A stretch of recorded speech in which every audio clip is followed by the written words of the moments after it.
Boa tarde a todas e todos.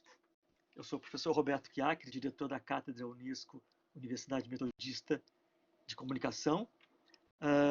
Nós vamos hoje dar prosseguimento da nossa série de webinars que a gente vem fazendo, e hoje especial, né? Hoje vai ser uma conversa, não só uma conversa, mas um exercício, uma dinâmica mais interativa. Eu espero que todos interajam bastante. Esse webinar está sendo, então, organizado pela Cátedra Unesco e o MESP de Comunicação e pela Fundação Getúlio Vargas, no Centro de Inovação da Fundação Getúlio Vargas, e tem o apoio da FAPESP. O tema é Introdução ao Framework Analysis. E quem vai protagonizar, quem vai nos ensinar é o professor Fábio Josgrilberg, que é professor titular do Programa de Pós-Graduação em Comunicação Social da Universidade Metodista de São Paulo, é pesquisador da FGV-IN e também é pesquisador da Cátedra Unesco, o MESP de Comunicação. Eu vou fazer um resuminho aqui do que ele vai fazer hoje e depois eu passo a palavra para o professor para poder tocar em frente aí. Framework Analysis é uma abordagem de análise qualitativa para corpus constituído por entrevistas, grupos focais, documentos e registros de áudio e vídeo transcritos. Trata-se de um processo composto por 5 etapas: familiarização, identificação do quadro temático, codificação, criação de tabelas e mapeamento e interpretação. A técnica é utilizada por diferentes áreas do conhecimento, como saúde, ciências sociais, humanas, enfim. Eu passo a palavra, então, agora ao professor Fábio, a quem eu agradeço muito, né, e desejo aí uma ótima tarde para a gente. Professor Fábio, com você. Obrigado, professor Roberto, mais uma vez pelo espaço.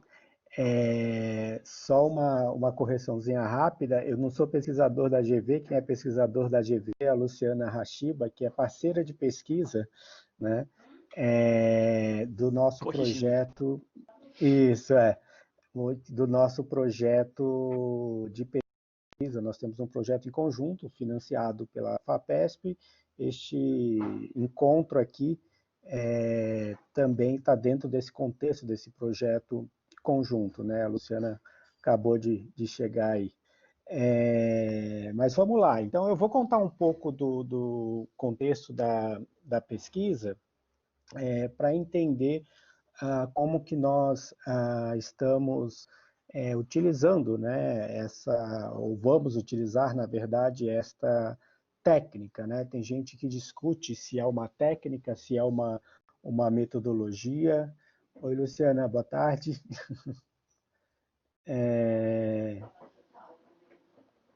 Bom, então eu vou... A nossa pesquisa, minha e da professora Luciana, ela busca entender melhores práticas de gestão de inovação, né? Ela é dividida em 2 etapas.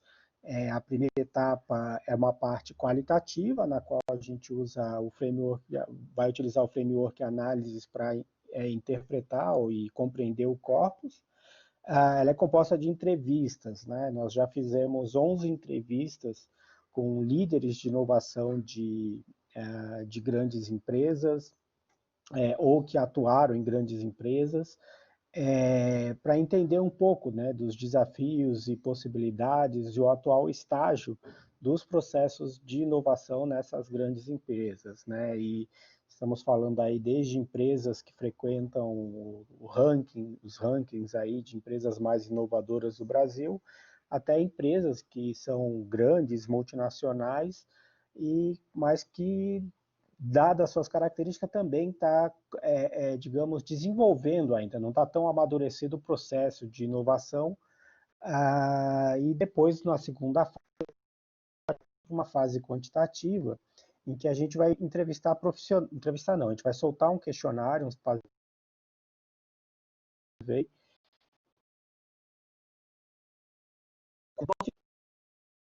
que a gente está aprendendo agora com a parte qualitativa, vai iluminar a nossa parte quantitativa, né? Como o professor Roberto já disse, é uma pesquisa financiada pela FAPESP, né, realizada pela metodista via Cátedra Unesco de Comunicação e pelo o Programa de Pós-Graduação em Comunicação e pelo Centro de Inovação da Fundação Getúlio Vargas. Eu vou então compartilhar uma apresentação com vocês e como não somos tantos assim, eu acho que a gente pode deixar todo mundo com o áudio liberado, né? Ou melhor, né? Vocês já estão com o áudio liberado. Quem tiver alguma pergunta, né? Algum comentário, né? Já pode fazer durante a própria apresentação, né? E assim a gente vai tentando aprofundar. Então deixa eu pegar aqui A o Luciana caiu, acho que ela arquivo. vai entrar novamente, Fábio. Eu vi aqui. Vamos lá. Então vamos lá. Então, framework analysis, né? Framework, né, é um quadro de referência, né? É um quadro de referência dentro do qual você trabalha, né? Essa técnica, né? O pessoal discute se é uma metodologia, se é uma técnica. Eu entendo mais como uma técnica dentro do escopo geral aí de pesquisa qualitativa. Agora não faz muito sentido entrar nessa discussão. Ela aparece na década de 90, né, com um texto que foi um texto tido aí como seminal, né, de origem dessa técnica, em 94, né, publicado pela Liz Spencer e Jane Ritchie. Elas são da área de ciências políticas, né, e elas estavam envolvidas e estão envolvidas com como fazer pesquisa para o desenvolvimento de políticas nas mais diversas áreas, né? Área de saúde, área, enfim, de economia. Então, é uma metodologia, ou melhor, uma técnica que acaba se espalhando por diversos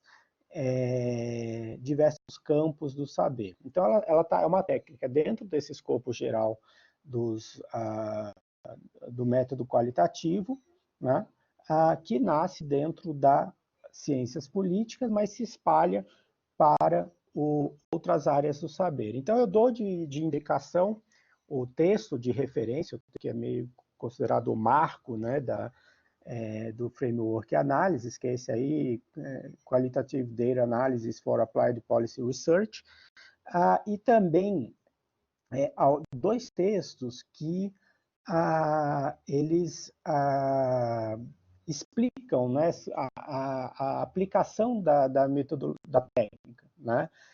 Eu particularmente gosto desse texto do Matt Kiernan e Michael Hill, né? Faz bem um passo a passo de como aplicar. A gente tem um problema, o que até me estimula a escrever algo em português, que boa parte da literatura, boa parte não, quase tudo que eu encontrei, né, de explicação ou apresentação do framework análise está em inglês. Eu cheguei a encontrar alguns, eu faço uma lista de referências lá no final, alguns artigos de pesquisadores brasileiros, especialmente da área de saúde, que utilizaram a técnica, mas não que faça uma apresentação dessa técnica.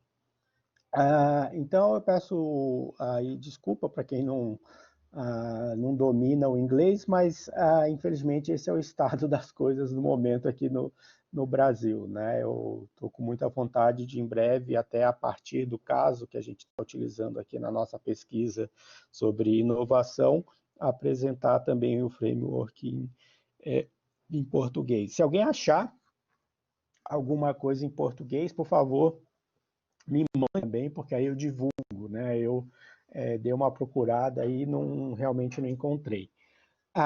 Bom, então aí, o texto de referência, algumas apresentações que eu acho que são interessantes, né? Então, como eu disse, ela nasce num contexto de foco no desenvolvimento de políticas para as mais diversas áreas, né? Então, nesse sentido, ela serve para entender contextos de determinadas relações sociais, de determinadas atividades, de determinado uso de produtos, né? Ela serve para diagnósticos, né, de determinados problemas que estão sendo identificados, né, para que depois, em cima disso, a gente possa construir e pensar políticas, né? Avaliação de programas de saúde, programas econômicos, programas enfim, de democratização, de acesso à comunicação, né? Então, você tem condições de ter uma abordagem qualitativa sobre esses pensando nos resultados. Quer dizer, então, de uma maneira geral, ela serve para pensar, analisar, avaliar e propor estratégias dentro de um determinado campo, né? Continuando aqui, algumas características, né, que a Spencer e Rich destacam, né, nesse texto inaugural aí, saiu um transparência do caminho. Mas isso aí é destaque do texto delas, né? Ela é fundamentada nos relatos dos sujeitos de pesquisa, ela é dinâmica, isso é muito importante, né? Permitindo alterações ao longo do processo analítico. Isso é uma diferença, por exemplo, para análise de conteúdo, né? No modo que o Bardan faz e outros, né? Eu vou explicar essa diferença com mais detalhe aí nos próximos slides, né? Ela é compreensiva, possibilitando a revisão total ou parcial do material. Não sei se essas mudanças aqui foram efeito de eu ter carregado para a plataforma ou se estava assim no slide. Ela facilita o acesso ao corpus original, né? Uma premissa da técnica, mas da pesquisa qualitativa de uma maneira geral, é você deixar disponível o corpus, né? O que é o corpus, né? Para quem aí está chegando agora na pesquisa, o corpus é todo o material que você coletou, né, para análise, né? Então, quando em pesquisa qualitativa, normalmente nós falamos em corpus, né? Enquanto numa pesquisa quantitativa nós vamos falar em amostra, universo, dados, né? O corpus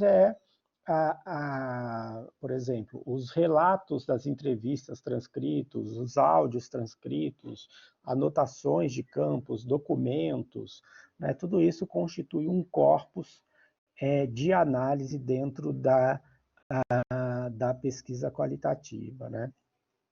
As pesquisadoras destacam também a possibilidade de comparação entre casos, mas também dentro dos casos. Eu vou falar um pouco disso adiante. E aí uma questão que não é exclusiva também, várias questões aqui não são exclusivas, né,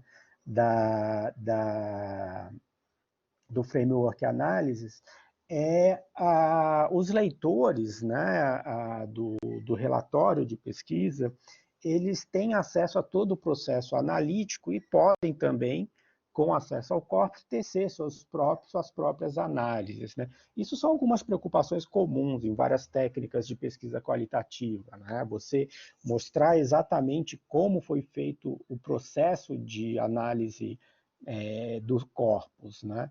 E permitindo para o leitor, né, também tirar suas conclusões ou mesmo questionar a maneira como a análise foi conduzida, né?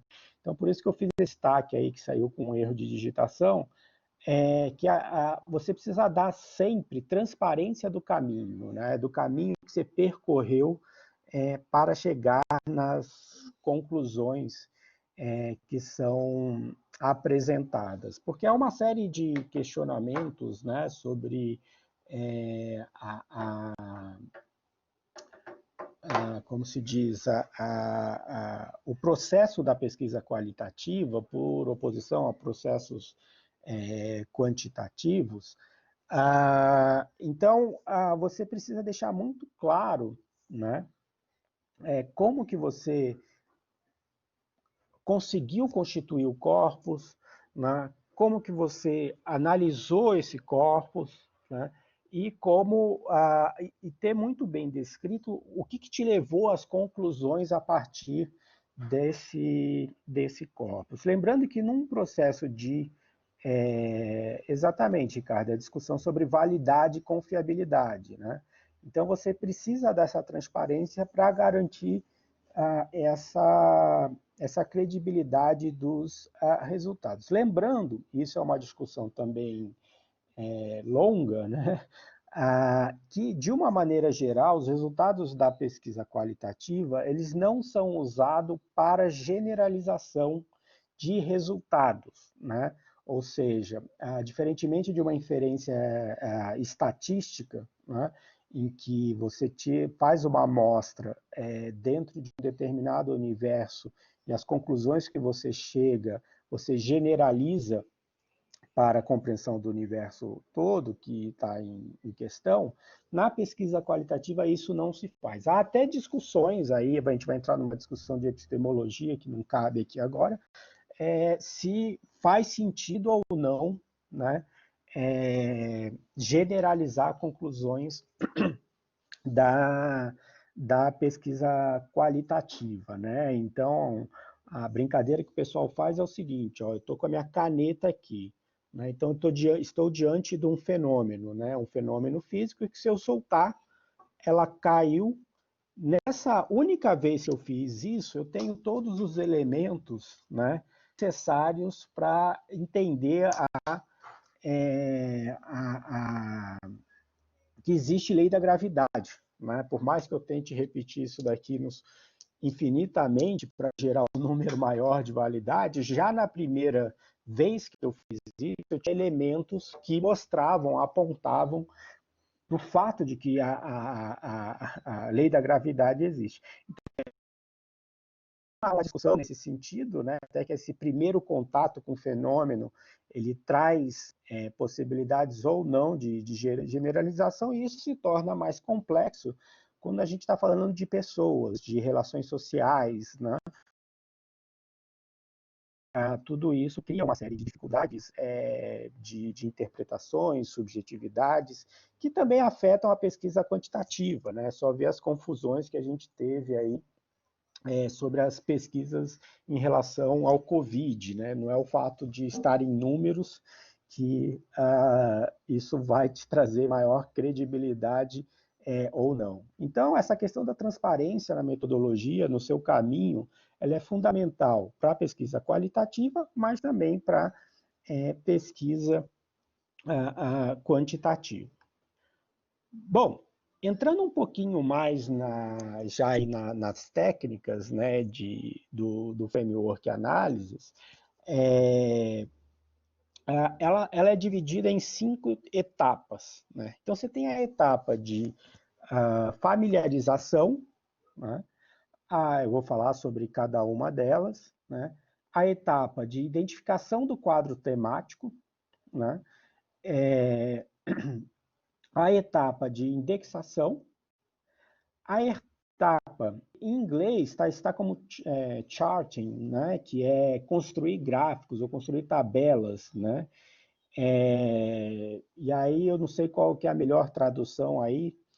Eu coloquei como visualização, mas já é, digamos, um segundo nível de sistematização do quadro temático, né? Ele já passou pela indexação, ele está aí no segundo nível, né, de sistematização do quadro temático, e depois o momento de interpretação. Então, classicamente, a Framework Analysis, ela utiliza essas cinco etapas, né?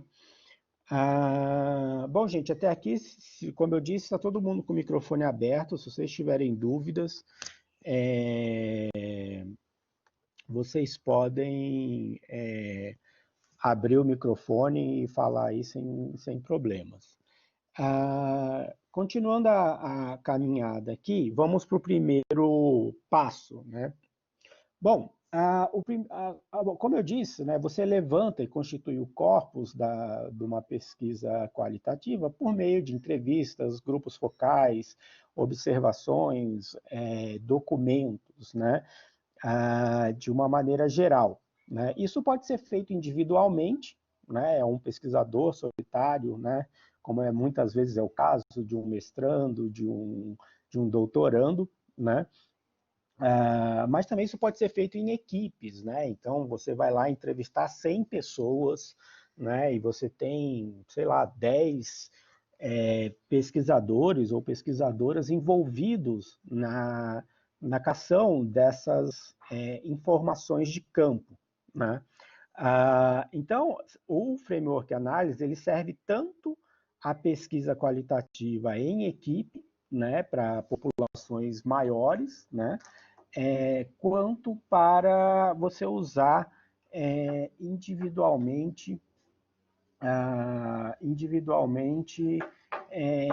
na sua pesquisa aí, seja como pesquisador já consolidado ou em formação no doutorado e no mestrado. Então, o processo de familiarização, ele primeiramente é você pegar ou o material todo, quando for possível, quando, por exemplo, se forem 100 entrevistas, não faz sentido, mas imagine que sejam 10 entrevistas, eu vou falar também depois um pouco sobre esse número de entrevistas, o quanto que é necessário, quanto não é, mas imaginando, se for 10 entrevistas, vale a pena você ler as 10 entrevistas, né? E começar a perceber quais são os temas emergentes, né? Então, aqui começam algumas diferenças, né, em relação a algumas estratégias de análise de conteúdo, né? Uma delas é que você não parte com hipóteses, né? Você é um processo dedutivo, né? Você analisa o corpus e deixa que os temas que são mais importantes para aquelas pessoas que forem entrevistadas, no caso, se a gente estiver trabalhando com entrevistas, apareçam, né? Você não você pode ter questões de pesquisa, obviamente, para direcionar o caminho, né? O Heidegger dizia, né, que a pergunta direciona o caminho. Então você pode ter as perguntas de pesquisa e é importante que você tenha as perguntas de pesquisa bem definidas no início do trabalho, mas você não parte com hipóteses em que você vai buscar validar ou não dentro do corpus que você constituiu. Você vai tentar, neste tipo de análise, identificar quais são os temas emergentes, né? Então, ela se caracteriza muito mais como um estudo exploratório, né? Em que você se deixa surpreender de alguma maneira o sujeito da pesquisa, pelo mundo que você está pesquisando. Então, esse processo de familiarização, normalmente, você, se for em pouco o conteúdo, não for tão extenso, né, você pode ler tudo. Agora, imagine que você está numa pesquisa com várias pesquisadoras e pesquisadores envolvidos, você tem 100 entrevistas para analisar. Não faz sentido você começar a ler as 100 pesquisas de uma vez só, para começar a ver quais são os temas emergentes. Você pode pegar uma amostra desse todo, então pega lá 10 pesquisas, 10 entrevistas, e comece a identificar os temas que aparecem nessas 10 primeiras entrevistas, né, que podem ter sido feitas por diferentes pessoas, né? Por que isso é possível no framework análise? Porque a gente vai, ao longo da análise, poder voltar a reorganizar e a repensar esses temas emergentes conforme eles forem aparecendo durante o processo. Mas você precisa começar por algum lugar, né? Então você pega lá, por exemplo, se são 100, pega 10 entrevistas e aí faz uma análise com uma leitura dessas 10 entrevistas, tentando mapear temas emergentes. Tá? Então, por exemplo, no caso de inovação, que é com o que a gente está trabalhando, além da professora Luciana, na equipe a gente tem a Renata Mello e a Renata Giuliotti, que estão aqui conosco também ajudando, colaborando na pesquisa.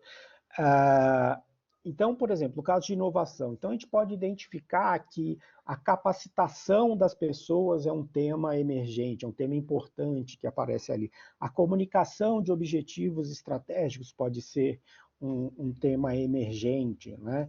A maneira como lida com o risco, né? Mais afeito ao risco, menos afeito ao risco, pode ser um tema emergente que apareça nessa primeira análise de familiarização. Bom, então, resumidamente, a etapa de familiarização é essa etapa de tomar conhecimento e começar a fazer umas primeiras anotações, né, sobre esses temas. Algumas pesquisas que eu vi, elas vão inclusive usar mapas mentais, né, de você desenhar, né, ter uma imagem, né, dos temas que apareceram em torno do quê. Né? Outros serão mais formais, na forma de tabela, eu vou mostrar aqui também como isso funciona. Né? Então, você começa nesse primeiro momento, então, depois desse processo de familiarização, a construir um quadro temático, né, que é a segunda etapa aí, do processo de análise aí dessa técnica. Né? O início do quadro temático ele está sempre muito fundado nas questões de pesquisa que iniciaram a pesquisa. Ao longo do processo, outros temas, para além das questões de pesquisa, podem emergir também. Né? Então, você constrói esse quadro temático. Opa, sumiu a apresentação. Deixa eu ver aqui.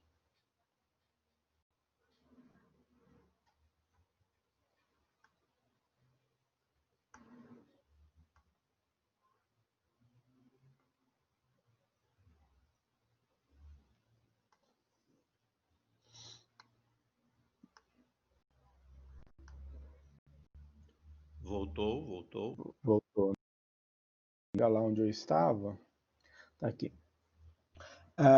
Então, você pode construir esse quadro temático. Eu vou dar um exemplo aqui para vocês de construção de um quadro temático. A partir, por exemplo, daquelas 10 primeiras, imaginando que seja um corpus de 100 entrevistas, né, aquelas 10 primeiras entrevistas, e você vai fazer um pré-teste, digamos assim, né, que ele não, a Spencer ela não fala em pré-teste, mas ela fala num refinamento, né, mas é uma espécie de pré-teste em que você vai aplicar esse quadro temático a outras entrevistas para ver se isso é recorrente, se isso de fato está aparecendo nas outras entrevistas, né? Ou se você precisa acrescentar mais temas dentro do quadro temático, que é o framework, né? É o framework temático de análise. Então, um exemplo aqui, né, de quadro temático. Né? Então, eu tenho lá as transcrições, né, que geram... William, vai ser disponibilizado sim o material. Você tem as transcrições que geram um corpus. E aí eu peguei lá as 10 primeiras entrevistas, comecei a mapear alguns temas. Podem ser quantos temas os pesquisadores da equipe considerarem necessário, que apareceram ali, que foram identificados. Eu coloquei 2 aqui para não fazer algo tão extenso quanto vai ser a própria pesquisa, né? Mas com certeza terão mais temas, né? Então, por exemplo, eu vi que um tema que aparece muito fortemente é capacitação das pessoas. O outro é comunicação, né? Dentro de capacitação, há alguns subtemas, como, olha, o pessoal está adotando frameworks ágeis, o pessoal está trabalhando soft skills, né? O pessoal está usando business analytics. Eu, sinceramente, eu não sei se esses temas vão ser todos, vão aparecer lá, né? Mas, assim, eu já conheço bem o material, então eu sei que são temas aí que começam a aparecer. Então, dentro da área de comunicação, a liderança ela é ativa, presente, comunica a necessidade de inovação, os caminhos da inovação, você tem ações de endomarketing apoiando. Isso pode aparecer outras coisas, tem ações com atores externos à organização, não tem? Então, você cria temas e tudo, subtemas, esse vai ser o seu quadro temático utilizado para analisar o resto do corpus. Então, aqui você fez uma primeira sistematização de podem servir de apoio para você analisar. O que acontece? Né? Conforme você vai analisando, outros temas podem aparecer. Né? E você ter que incluir esses temas ao longo do processo. Isso não tem problema neste tipo de análise. Tá? Por quê? Diferentemente de outras estratégias mais, talvez, indutivas, em que você define o quadro de referência e vai ver se esse quadro de referência, qual é a frequência dele dentro do corpus, né?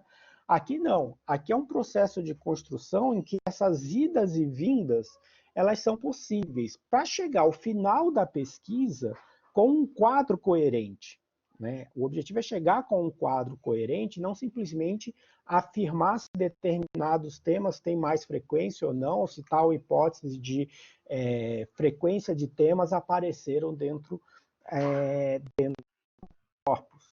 Né? Então, ele é um processo dinâmico. Eu até, como eu também sou envolvido com isso, né, isso me lembra muito para quem, enfim, ou para quem já assistiu, para quem mexe com isso, os frameworks ágeis, né, de trabalho, né, de gestão de projetos, né, em que você, conforme você vai interagindo, você vai corrigindo, né, e adequando o resultado, a solução que você está tentando apresentar ao final. Então, aqui é um exemplo de quadro temático. Isso aqui poderia ser apresentado de outra maneira. Como eu disse, eu já vi um estudo em que era um mind map.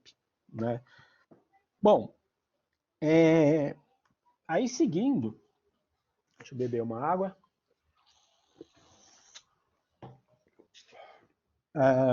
Você vai para um segundo nível, né, perdão, você criou o quadro temático, né, que ele vai te dar a referência de análise. Aí você tem o primeiro nível de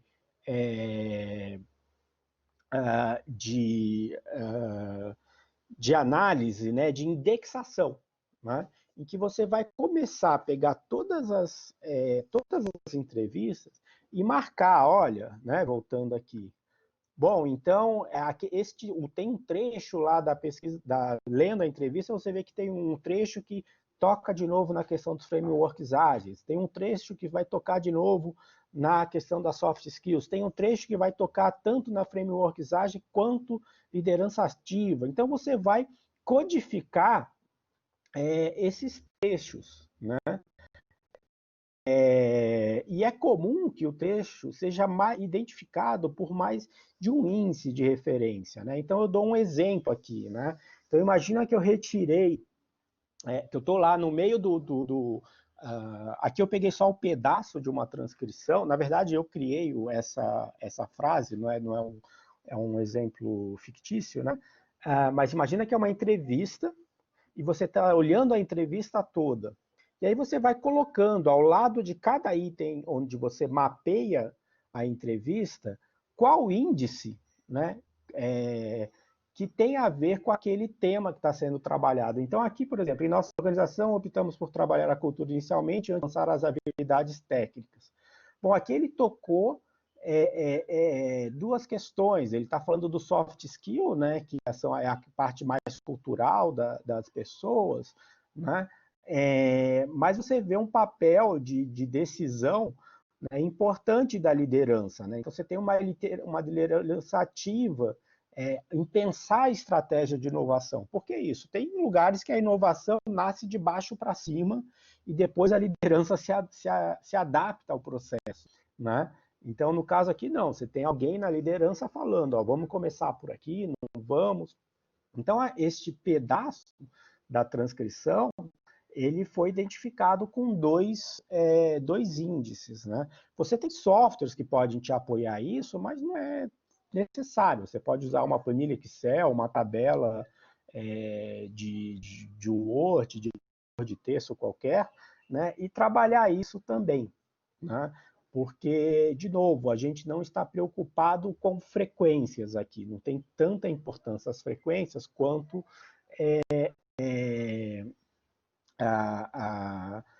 em outras técnicas de análise qualitativa, como é o caso da análise de conteúdo. Bom, uma vez que você passou a etapa de indexação, aí você vai para o segundo nível de redução do corpus, né?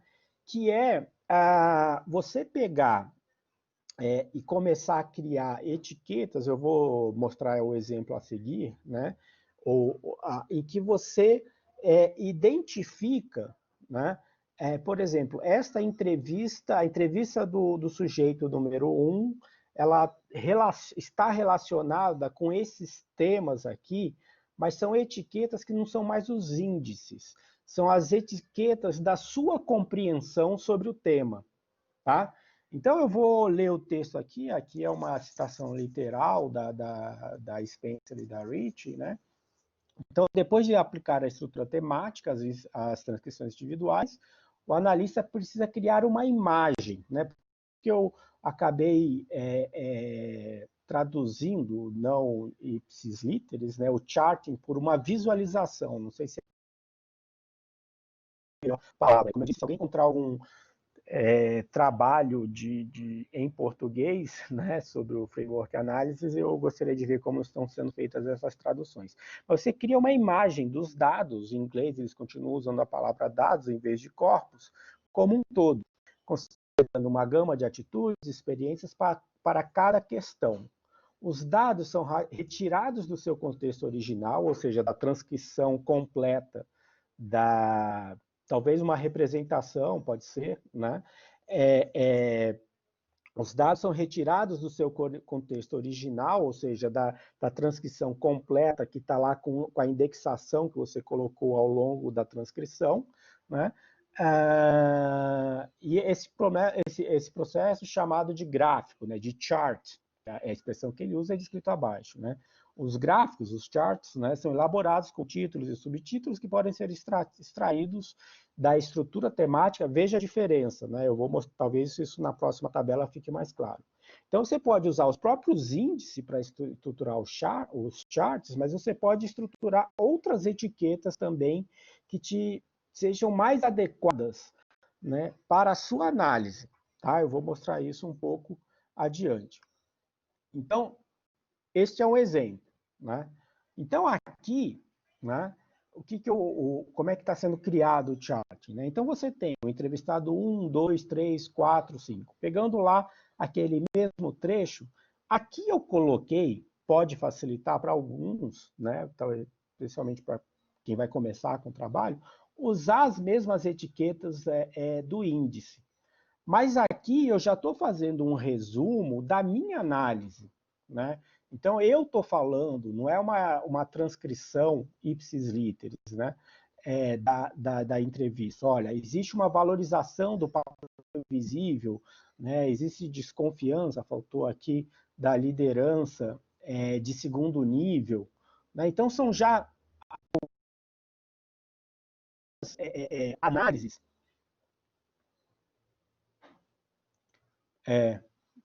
Então, o mapeamento eles usam na quinta fase. Ele chama de mapeamento ou interpretação, mapping or interpretation.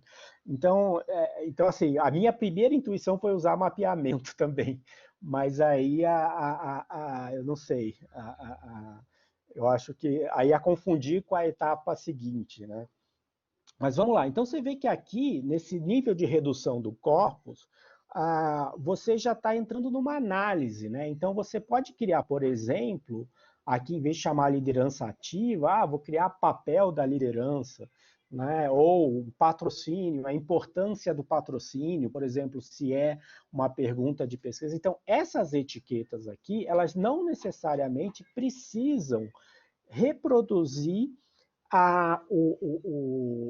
os índices que você criou na primeira redução do corpus. Então, aqui você já está construindo um grande quadro de análise. Quando esse quadro estiver todo preenchido, você vai olhar para ele e vai poder fazer uma interpretação, fazer associações. Eu vou falar um pouco disso dentro dentro dos próximos slides. Bom, então você fez vamos chamar aqui, para não confundir, eu vou usar o mesmo termo que eu usei no slide, que é visualização. Mas, sei lá, pode ser esquematização, teria que ver o que ficaria melhor em português. Aí, representação, como já foi proposto, enfim, teria que avaliar. E aí você vai olhando para a visualização, para o quadro de visualização, você vai tentar começar a estabelecer uma análise, interpretar esse material. Então você pode definir conceitos, você pode ver que juntando lá as várias entrevistas com as várias etiquetas, tem um conceito que emerge ali, você vai definir esse conceito, né? Você pode mapear, eu vou dar exemplos disso no slide seguinte, o alcance, né? O texto fala em range, né?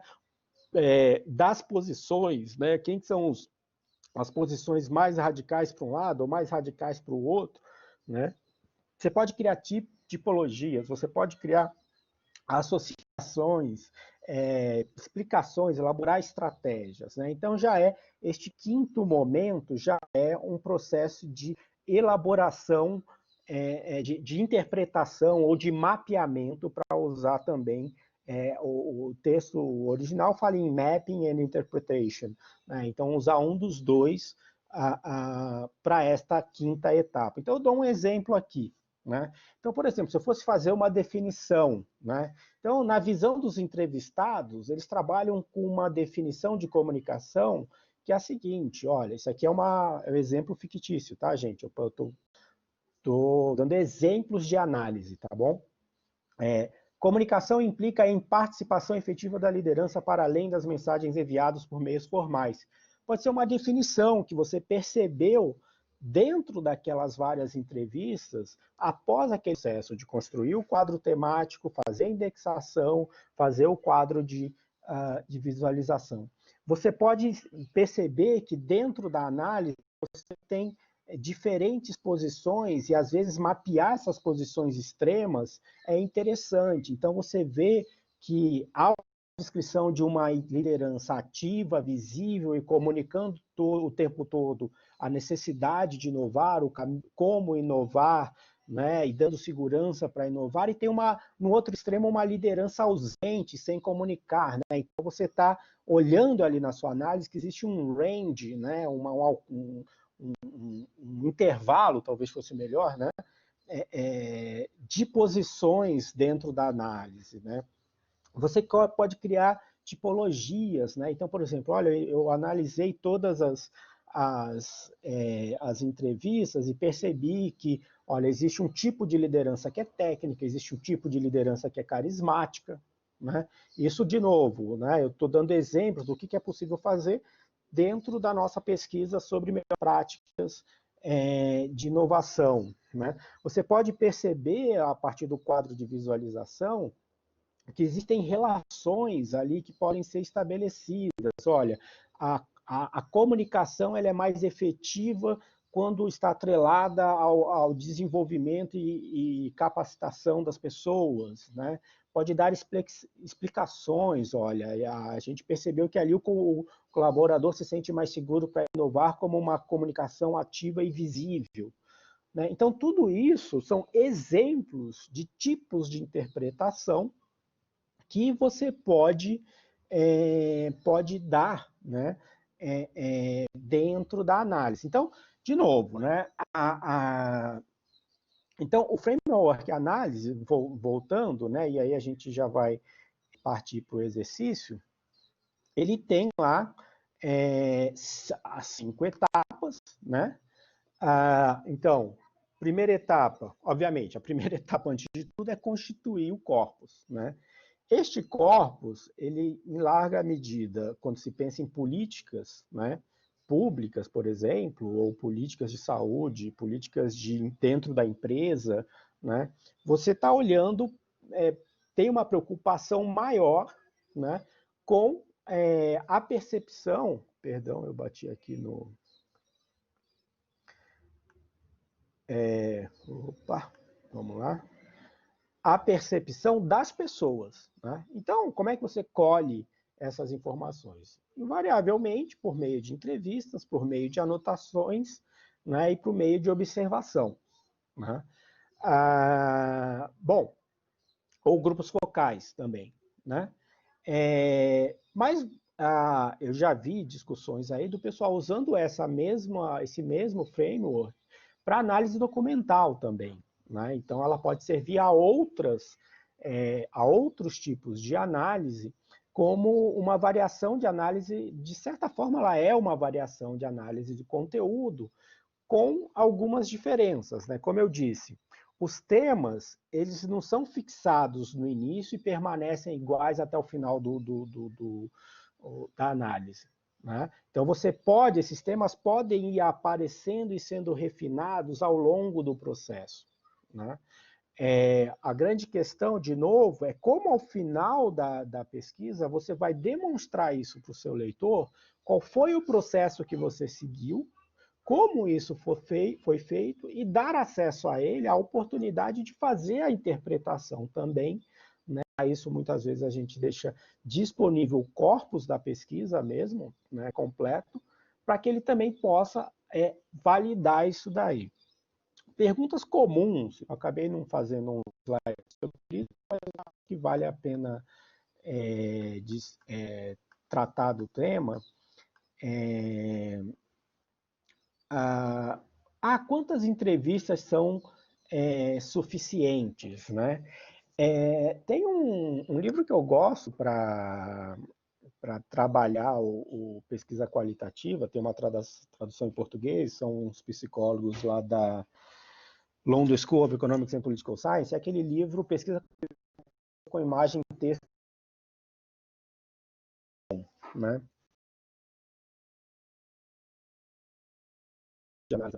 Esse livro tem em português, tem outros em inglês, mas não tem tradução. Esse eu acho um bom livro para português. Normalmente, o necessário, se for pensar em termos de entrevistas, é até atingir o tal ponto de saturação, né? O que é o ponto de saturação?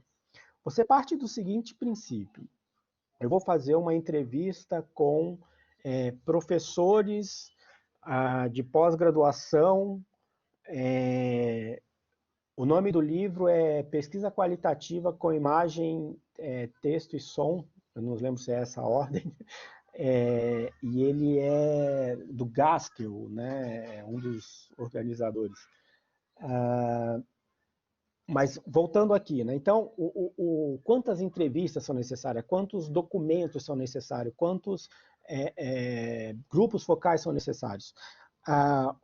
Então, se fala em pesquisa qualitativa em ponto de saturação. O que é o ponto de saturação? O ponto de saturação é quando você, dentro do material que você levantou, você não começa a ver variação de temas ou de perspectivas, né? Ele atingiu as histórias mesmo começam a se repetir. Esse é o ponto de saturação. Normalmente, se você fizer um corte de entrevistados que tenham mesmo perfil socioeconômico, né, estejam num contexto isso, Gaskell e Bauer, é esse aí mesmo. Mas ele não fala de framework análise, tá? Ele vai falar de um monte de técnicas de análise de corpos, mas não do framework análise. você você chega uma hora que o corpus ele não varia tanto, né? São variações que não são relevantes, né, para análise. Então, você interrompe ali, né, a pesquisa. Normalmente, como eu vinha dizendo, você vai alcançar pontos de saturação em entrevistas com 10 entrevistas, até 15 no máximo, se você fizer um corte, obviamente, de pessoas que têm características culturais, socioeconômicas semelhantes, né? Então, por exemplo, se eu fizer uma pesquisa com professores de pós-graduação de uma determinada universidade, podem ser 50 professores, mas muito provavelmente, quando eu estiver chegando lá na 10ª entrevista, né, até a 15ª por aí, as histórias vão começar a se repetir, não vai trazer tanta variação para a análise. A crítica que se faz é que isso é muito subjetivo, ter mais variação ou não, né? Se o ponto de saturação foi atingido ou não, tá?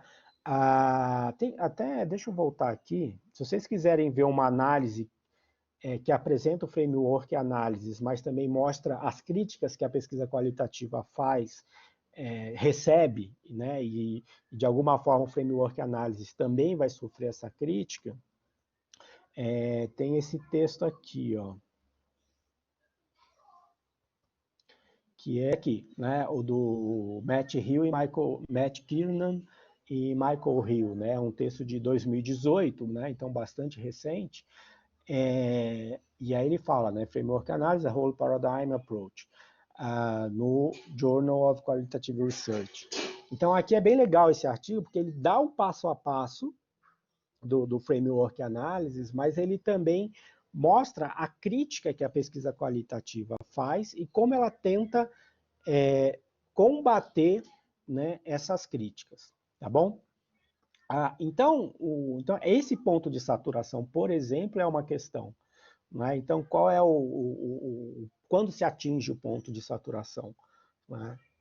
Bom, já para a gente ir encerrando a apresentação e partir para um exercício, tem aqui, eu destaquei aqui alguns textos, né, de exemplos de uso do framework analysis que eu encontrei, né? Então você tem alguns em português aqui, né? Outros que têm pesquisadores brasileiros, mas foram redigidos em... E você vê que é bastante usada na área de saúde, né? O que é interessante. Então, por exemplo, depois eu vou fazer uma enquetezinha aí, eu não vi todo mundo que está no encontro, né? Mas ele é usado na área de saúde, é usado na área de ciências políticas, pode ser usado na área de educação, de comunicação e por aí vai, porque é uma pesquisa qualitativa, né? E isso é aplicado para qualquer área, né?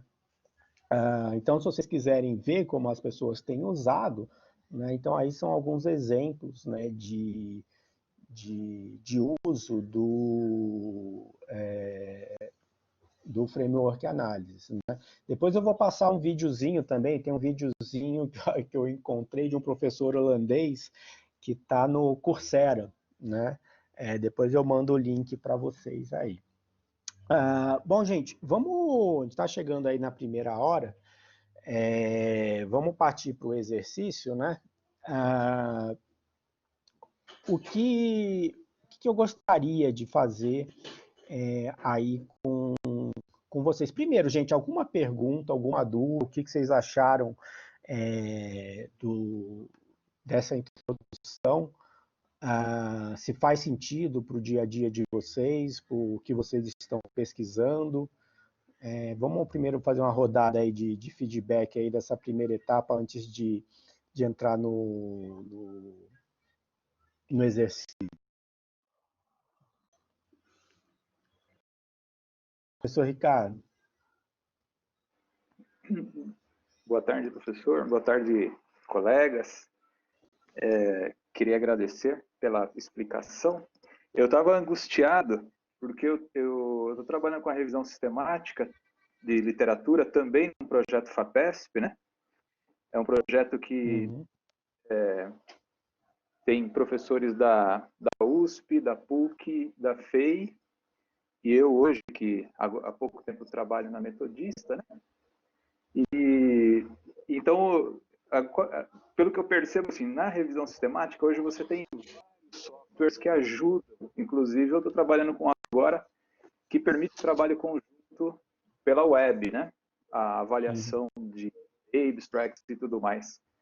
Só que nenhum deles faz o trabalho que, de fato, é a revisão sistemática, que é a síntese das ideias e a organização. Você precisa reelaborar toda a informação, né? Que é um processo de reelaboração e de construção de uma ordem nova para todas essas ideias, né? Sim.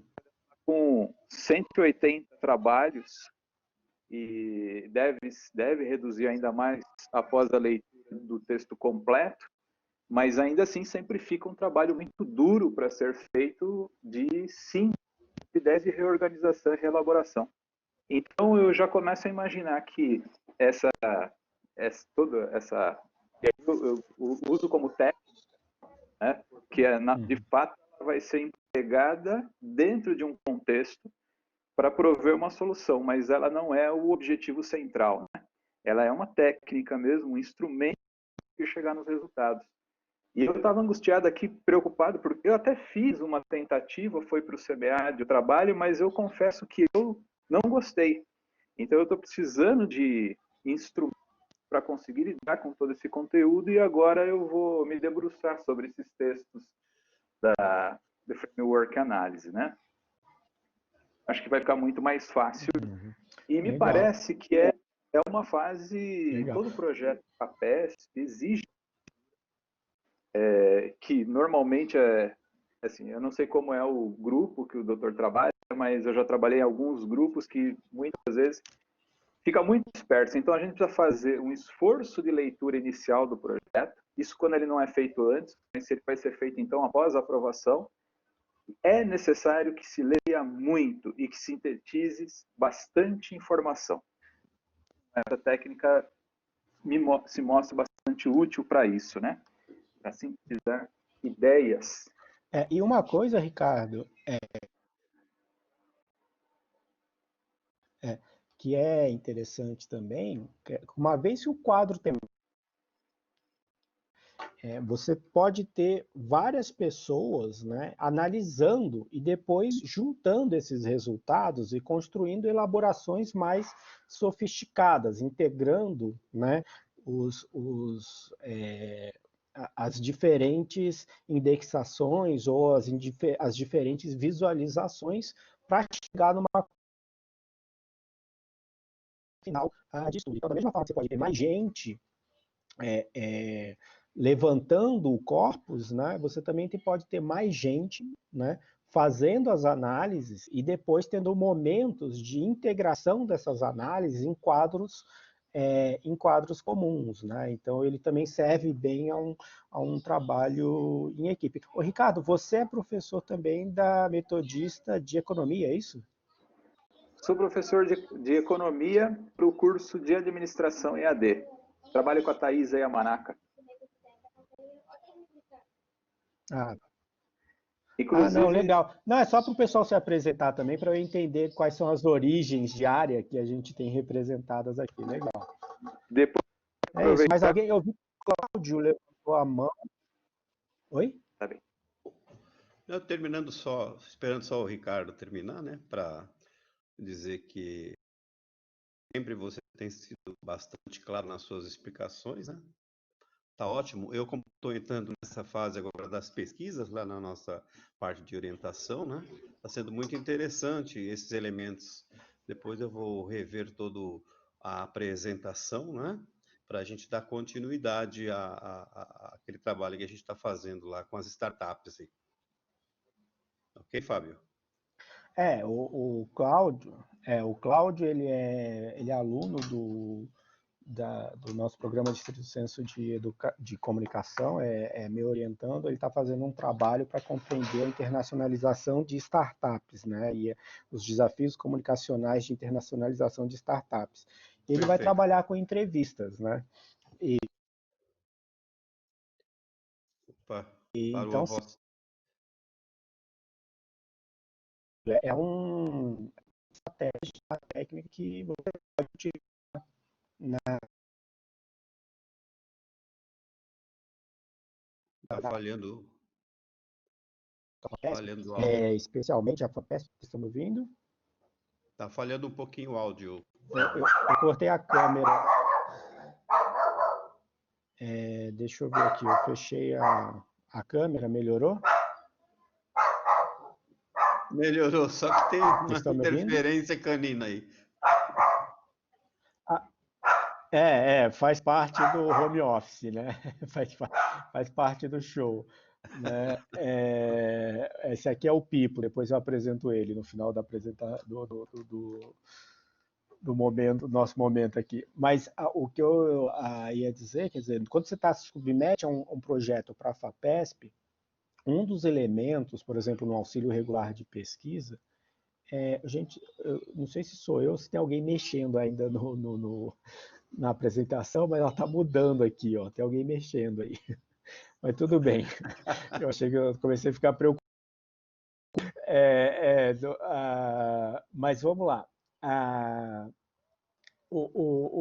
Sempre tem um item lá que é justamente você apresentar como você fará a análise dos dados. Não é só mostrar como você vai coletar os dados ou como você vai que você vai fazer entrevistas, esse tipo de coisa. Você sempre é valorizado e é um item lá que você tem que explicar, olha, como eu vou analisar isso daí. Né? Então, esse é um tipo de demonstração. No caso de uma qualitativa, olha, eu vou utilizar o framework análise, o framework análise tem tais etapas, é conduzido assim, assim, assado, para demonstrar para o avaliador que você sabe também depois como vai analisar. A Renata tem um comentário ou pergunta. Renata Giuliotti.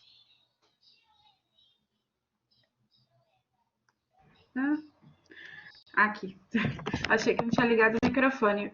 Eu tenho um comentário, vai uma pergunta no meio junto, que na verdade é até um feedback que da apresentação fantástica que você fez, professor, e eu estava até anotando aqui, mas depois eu vou pegar com a gravação melhor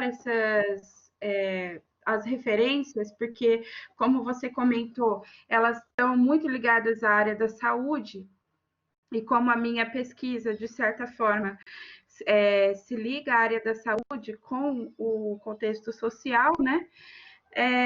E aí eu consegui visualizar de alguma forma como utilizar o framework na minha análise, na minha pesquisa, porque eu vou ter entrevistas em profundidade e delicado, porque são pessoas com deficiência, então a gente tem toda uma questão de uma análise mais humanizada, de um olhar diferenciado para fazer essa análise. E aí eu fiquei, né, inclusive colocando, como você já sabe, que nas aulas eu fico apertando a tecla de trazer a questão da gestão dos processos de gestão de inovação para o terceiro setor, que eu acho que tem, de alguma forma, um olhar diferenciado e trazer o FA para dentro dessas instituições para fazer um entendimento até desses pontos, dessas gaps, né, que poderiam ser solucionadas com novas políticas. Então, acho que eu consegui visualizar essa FA até num projeto para uma instituição do terceiro setor, algo nesse sentido. Até minha pergunta fica aí. É possível? Ela vai ser aplicada de alguma forma diferente ou não? Não, é técnica de pesquisa. Ela pode ser usada dentro da universidade ou fora, né? Até na mensagem que eu joguei no WhatsApp, nas redes sociais, eu coloco lá, se você quer esse Travando, link que viu? aponta para um estudo que foi feito pelo governo norte. Deixa eu fechar a câmera aqui. Vamos lá. Vou repetir aqui. Até nas mensagens, nos posts de mídias sociais, onde eu anunciei este webinário da cátedra, eu deixei um link lá de um case, que é um case do governo norte-americano, da área de saúde do governo norte-americano, né? Justamente ele querendo entender determinadas percepções, né? Para construir suas políticas. Então, é totalmente propício ou pertinente usar no terceiro setor, porque invariavelmente o terceiro setor ele está buscando compreender os modos de vida daquelas pessoas que ele pretende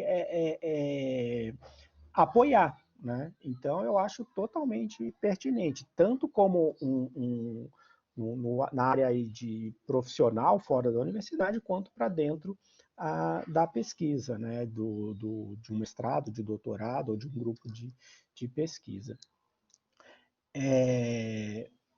Gente, vocês estão me ouvindo? Eu estou preocupado aqui com a internet. Se começar a cortar, vocês gritem aí no chat. Não, tá claro, tá claro. Tá. Bom, vamos lá, vamos fazer um exercício rápido aí vou dar. Eu escolhi um texto aqui, é uma entrevista, não é uma entrevista de pesquisa, que vocês podem acessar. Não sei se vocês conseguem, será que vocês conseguem clicar daí direto e acessar o texto ou não?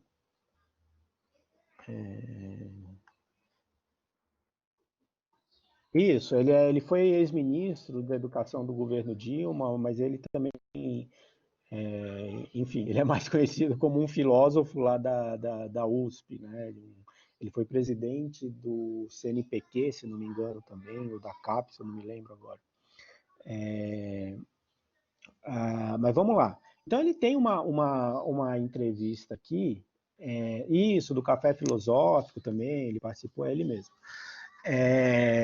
Da Cultura, né, o programa da TV Cultura. Né? Vamos lá. Então, eu joguei para vocês aí uma entrevista e vejam, nós estamos aqui numa posição de pesquisadores e pesquisadoras. Né? Então, a gente... Você pode até...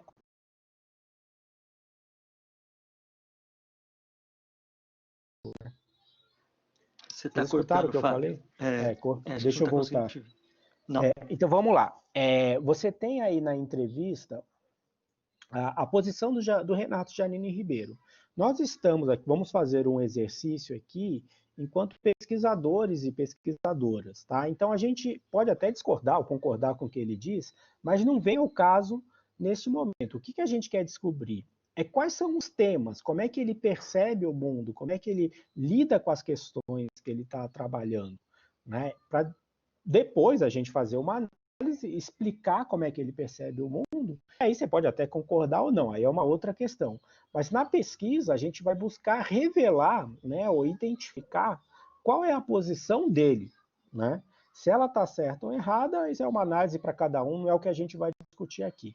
Então eu queria que vocês fizessem um exercício, vocês podem escolher se querem fazer em duplas ou trios, ou se querem fazer individualmente. Acessem a entrevista, leiam a entrevista e façam um rabisco numa folha de papel mesmo, né, de ter como pergunta qual é a compreensão de ética, né, do Renato Giannini Ribeiro. Né? Então vamos ver se a gente consegue identificar, olha, tem horas que ele trata a ética como isso, tem horas que ele trata a ética como aquilo, ou ele define ética desse jeito, mas ali... Então, assim, vamos tentar definir alguns temas, né? A compreensão de ética de um determinado jeito, de um outro determinado jeito. Então, como o Renato Giannini Ribeiro entende ética neste texto que ele está sendo entrevistado. Vamos lá, eu dou 20 minutos para vocês, vou estar por aqui, e aí 4h37 a gente volta para bater mais um papo.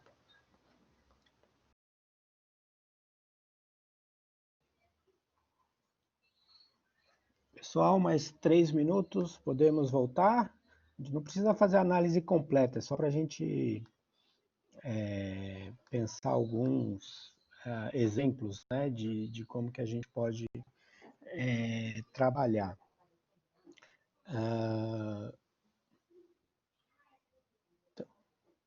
Então vamos lá, ó. Então aqui a gente já começou a ver algumas observações, né?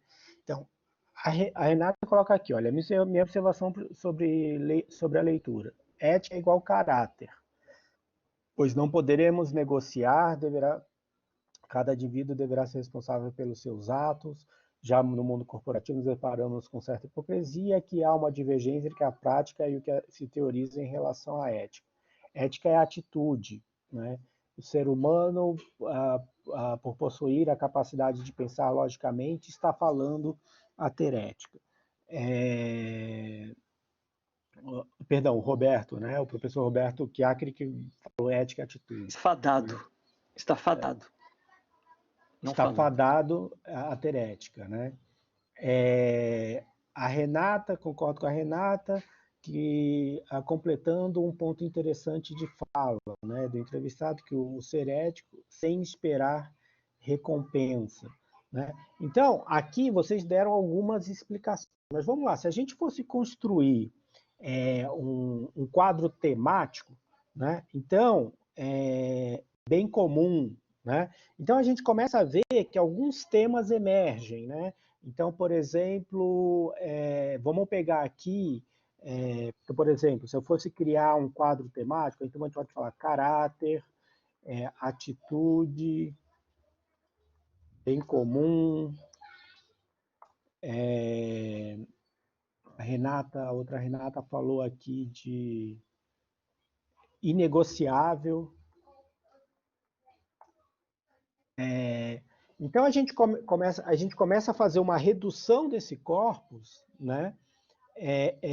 Buscando ter um quadro temático de análise, né?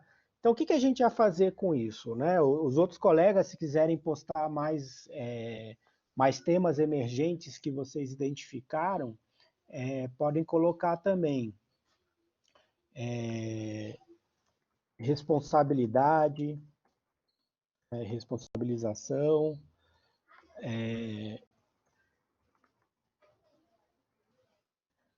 eu não vou entrar na discussão se eu colocaria caráter, se eu colocaria atitude, se eu colocaria bem comum e negociável. Por quê? Imaginando que a gente é uma equipe, né? Filosofia de vida, aí o Cláudio colocou. Imaginando que nós somos uma equipe de pesquisadores que vai analisar várias entrevistas, imagina o seguinte, essa aqui é uma entrevista entre 10 entrevistas ou 20 entrevistas de filósofos sobre ética, né? Então, a gente pode começar a usar este quadro temático aqui, né, para partir para o primeiro momento, né, de redução do corpus, que é a indexação.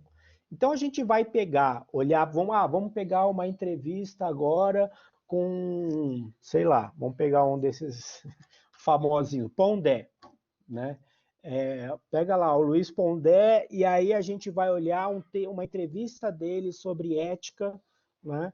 E tentar ver, indexar a partir deste quadro temático e esses índices que nós criamos.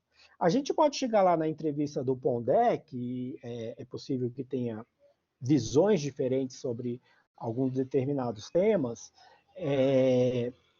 e falar, olha, aqui emergiu um novo tema, que não estava lá na do Giannini, né? E a gente pode acrescentar isso ao quadro temático e passar a rever as outras entrevistas também com esse tema que emergiu. Mas numa equipe, né, obviamente, você precisa, a gente sentaria, qual seria o caminho? A gente sentar e chegar a um acordo sobre o quadro temático inicial. Né? Olha, no quadro temático inicial, a gente vai olhar a ideia de caráter, atitude, bem comum, inegociável, responsabilidade, responsabilização, filosofia de vida. Ok. Vamos pegar 5 entrevistas, vamos ver se esse quadro temático está adequado a isso? Vamos lá, a gente roda esse quadro temático, faz a indexação lá, pode ter subtemas dentro de caráter, subtemas dentro de atitude, né? Volta a reunir o time. Olha, isso, discutir as definições é importante também, o que cada um entende por caráter, quer dizer, você faz uma descrição, exatamente, você precisa ter uma compreensão comum desse quadro temático. O que está se entendendo por bem comum, o que está se entendendo por inegociável, né?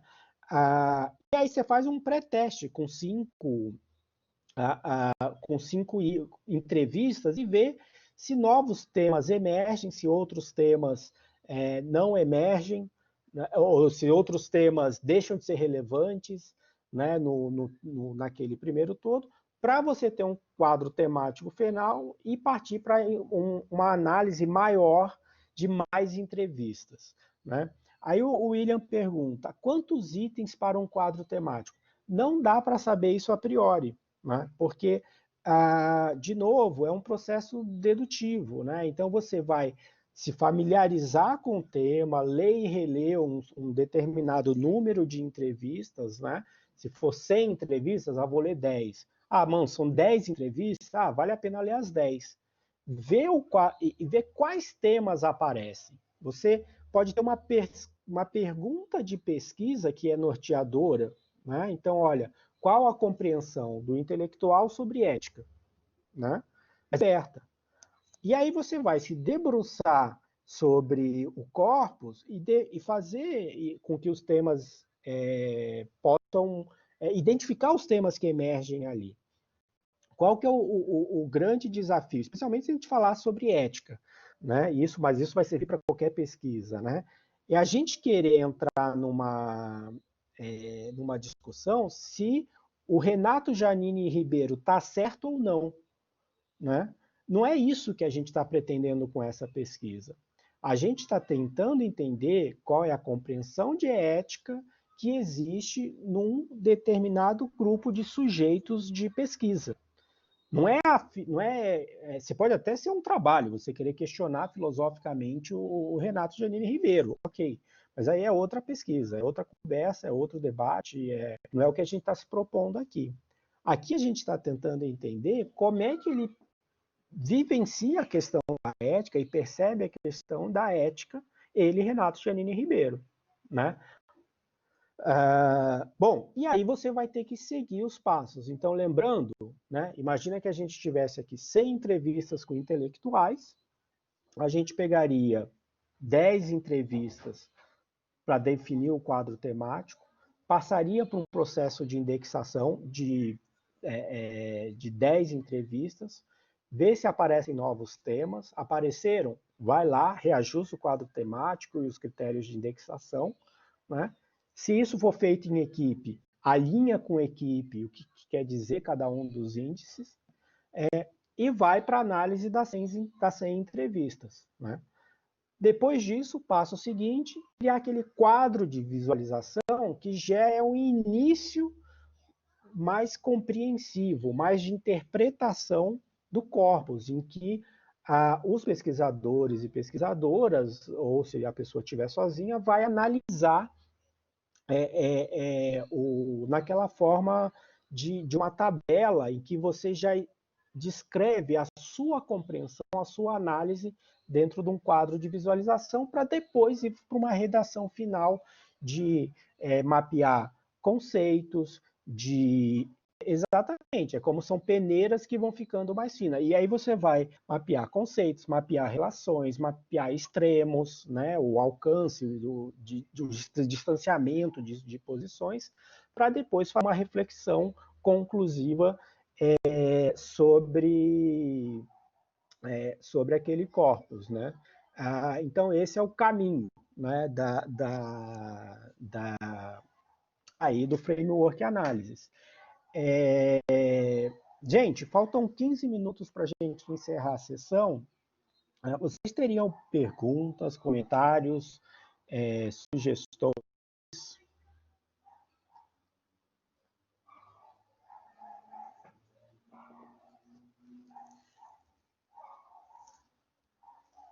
Professor Ricardo. Professor, não é uma dúvida especificamente sobre o framework analysis, que eu creio que é uma fase que, então, que eu tenho que colocar a mão na massa, tá? A instrução. Agora, eu queria fazer na verdade, um pedido em representação à Thaisa, que é a minha coordenadora, que nós estamos nos organizando para montar um grupo de pesquisa com professores da graduação. Nós sabemos o quanto isso é importante na avaliação do MEP, na avaliação de curso, né? Eu sou avaliador de curso. Na verdade, eu sou avaliador institucional e porque o ano que vem nós temos avaliação de curso. E uma das exigências que se faz sobre as universidades é que os professores também publiquem. Uhum. E é uma coisa incrível que quando você passa a mostrar caminhos, muitas vezes os grupos vão se formando, a gente vai juntando as pessoas que têm afinidades, interesses e tudo mais. Então, eu queria... claro, o doutor é da casa, tem muita experiência, mas eu gostaria de ter a possibilidade de conversar futuramente sobre fazer uma reunião com os professores lá de administração. Digo mais uma vez, eu represento a Thais aqui, não estou passando à frente dela, nada disso, mas é que como a pesquisa faz parte do meu dia a dia. Eu tenho poucas horas de trabalho, estou fazendo doutorado, mas tenho me concentrado muito em pesquisa, e ela pediu para montar um projeto. Então, nós estamos montando um projeto e estamos na fase de colocar em prática o projeto para convidar os professores e mais colegas da instituição. Então, eu creio que seria muito útil ter uma reunião como essa, inclusive com a participação, talvez, do doutorando, isso daí é muito importante, né? Para se aproximar dos professores e construir uma rotina de pesquisa. A pesquisa passa a fazer parte da vida do indivíduo. Como faz parte da vida do doutor, a verdade é que a pesquisa ela é um formato. E aí chega uma hora que você se abre para ela e ela passa a fazer parte da sua vida. Né? Você não vive sem ela mais. E então eu gostaria de pedir, de fazer o professor pode organizar, né, um evento em que nós possamos participar e começar a produzir trabalhos juntos, então, pesquisas juntos. Tá bem? Tá, não, eu estou à disposição, a gente pode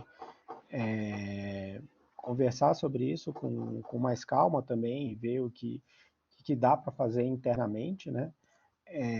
Eu tô à disposição. Você pode, eu, enfim, você tem meu e-mail, acho que deve ter já meu celular, eu sempre ponho meu celular depois, mas vou botar aqui também, para contato, né? E a gente pode pensar assim, né? De repente, alguma coisa até dentro do contexto da cátedra, que tem uma preocupação com o desenvolvimento regional, né? Então a gente pode vislumbrar alguma possibilidade também. Fica à vontade para entrar em contato e dar as pistas aí, olha, vamos conversar com a Thaisa, vamos fazer uma reunião, né? Nós somos colega de trabalho, não precisa ficar me chamando de professor, doutor, é todo mundo professor, a sua maioria aqui, né? Mas vamos conversar sim. O William também levantou a mão, William? Obrigado. William?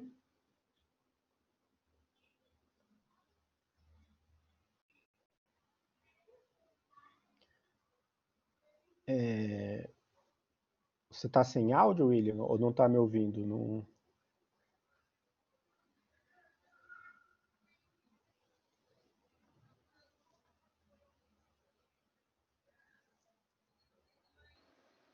Parece que ele está sem áudio. Escreve aí, Ah, William. então ele vai digitar ali.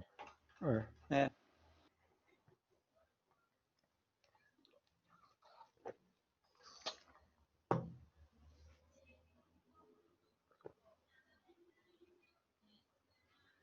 Depois de criar o quadro,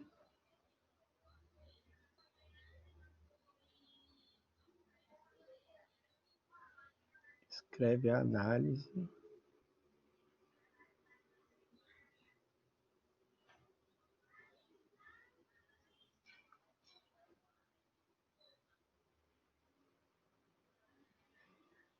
Você está perguntando se essa é a sequência, é isso?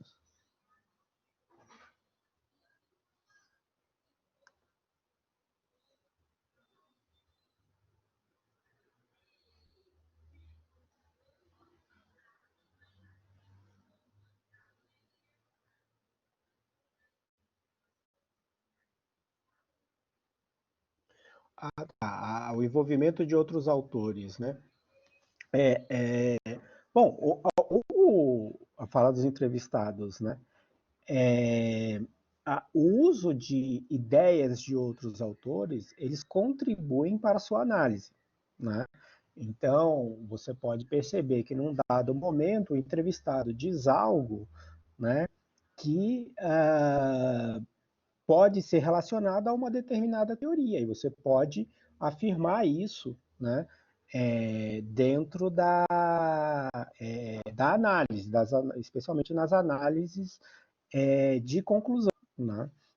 Então, o uso de autores, digamos, ele contribui para o seu repertório de análise, né? Então, por exemplo, se você entende o conceito de, sei lá, de alienação do Marx ou de sistemas do Parsons, do tal de Parsons, né? Analisar, né, e perceber que há elementos da fala do entrevistado que reportam a, a, a, a compreensão de sistemas do Talcott Parsons ou do Niklas Luhmann, ou que reporta ou que é possível traçar um paralelo com o conceito de alienação em Marx, né? Ou de burocracia em Weber, aí tudo isso, quer dizer, o que os autores, para que servem os autores aí, né? Eles te dão também um horizonte semântico de análise, né?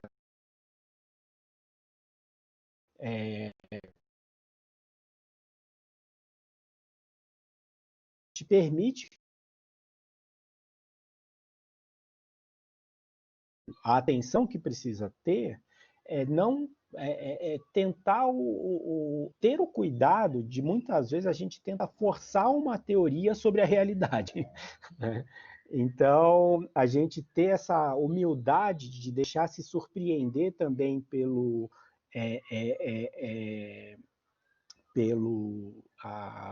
pelo objeto de estudo, pelo que os sujeitos estão falando, e ver que muitas vezes aquilo não cabe na teoria, que a gente está falando de outra coisa.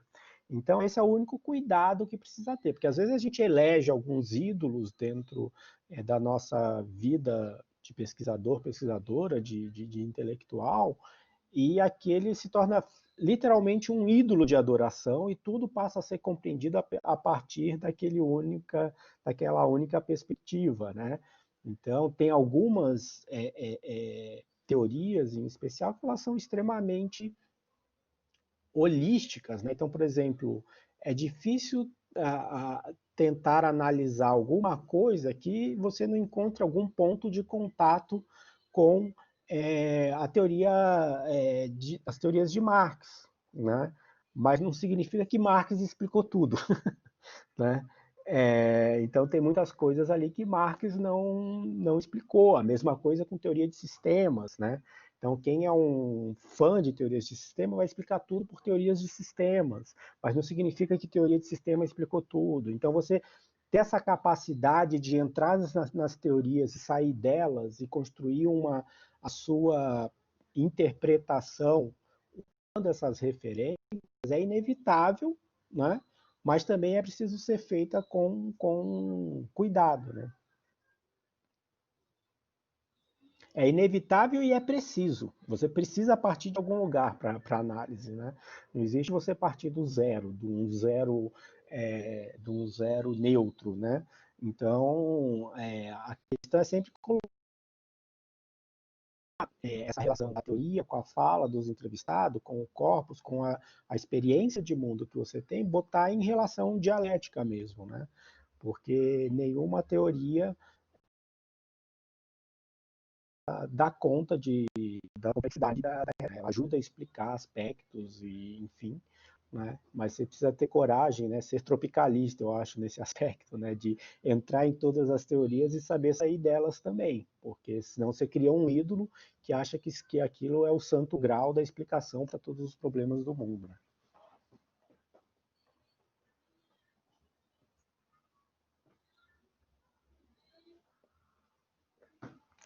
Gente, 5 minutos para encerrar. Alguém teria alguma pergunta?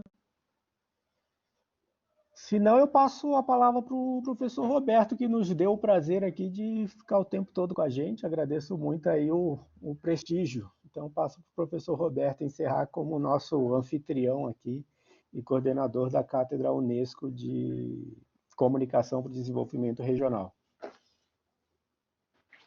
Bom, sou eu. Nós temos que agradecer, porque foi uma aula e tanto aqui, que eu acho que nós aprendemos muito. Eu aprendi muita coisa mesmo. Que bom, isso vai me ajudar muito com os orientandos, né? E gostaria que você fizesse outras dessas, nos propusesse outras dessas. A gente está com o espaço aberto para quem quiser. A Cátedra deixa o espaço aberto para quem quiser trazer atividades como essas. Eu quero agradecer a todas e todos que estão aí, que nos assistiu, que assistiu ao Fábio, que fez pergunta, que participou. Agradecer a Luciana, né, que está com você também. Ela falou que tinha que sair, eu não sei se ela já saiu, ou se ela ainda está por aqui, Enfim, acho que ela fica saiu. registrado aqui o nosso agradecimento para ela também, né, porque acho que vocês constituem uma equipe muito bacana para trazer essas informações para a gente. Agradecer a Renata Giuliotti, que está aí por trás nos ajudando também, né, com as perguntas, enfim, tudo. E deixar mais uma vez claro, né, que a cátedra não é de uma instituição só, a cátedra é de todo mundo, tá? Ela está aberta, né, para a gente poder organizar workshops como esse. Não foi nenhum webinário, foi um workshop muito bem tentado. Agradeço ao Fábio, então, Fábio, muito obrigado. Né? Alô falou que está aí, mas com a internet ruim, mas ela está presente aqui. Tá bom, então a gente deixa o agradecimento a ela também. Luciana, se você estiver nos ouvindo bem, as portas da cátedra estão abertas para você também e para quem você quiser trazer. Então a gente encerra por aqui, né? E fiquem atentos aí aos e-mails e às redes sociais, que a gente sempre tem novidade, a gente sempre tem outras atividades dessa para trazer para vocês, para nós todos. Então, muito obrigado, gente. Um bom fim de semana, uma boa tarde para todo mundo e até mais. Obrigado. Grande abraço, gente. Fiquem bem.